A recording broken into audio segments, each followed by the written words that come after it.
L'invité de ce journal, le conseiller en communication du ministre de la Réforme des institutions, Louis-Philippe Mbadinga, bonsoir. Bonsoir, monsieur Matumba.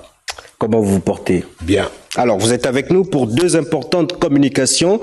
La première, c'est celle liée à la participation des confessions religieuses au dialogue, puis le patronat, les syndicats, associations et autres groupements. Nous vous écoutons. Oui, en effet, la première communication était un communiqué conjoint.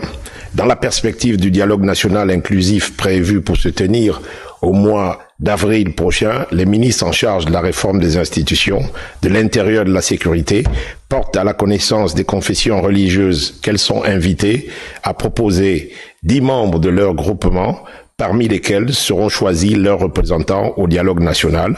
Il s'agit des confessions ci-après: Église catholique, Église évangélique du Gabon, Église charismatique pentecôtiste et de réveil du Gabon, confession musulmane. Les propositions sont attendues au plus tard le samedi 16 mars à 12h au cabinet du ministre de la Réforme des institutions, 6 à Batterie 4, impasse Jean-Rémy Ayouné, au rez-de-chaussée de l'immeuble jouxtant celui du ministère des Affaires étrangères. D'accord. La deuxième communication concerne, elle, donc les syndicats, le patronat, les associations, comme vous l'avez dit, dans les mêmes termes, c'est-à-dire dans la perspective du dialogue national inclusif prévu pour se tenir au mois d'avril prochain.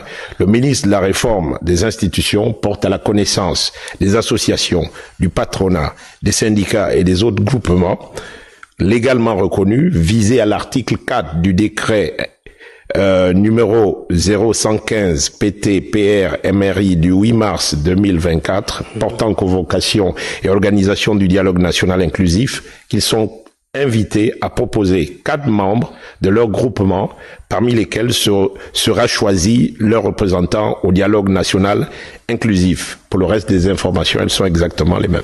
Voilà, vous avez convoqué quasiment tout le monde. Qu'en est-il des médias en ce qui concerne les accréditations?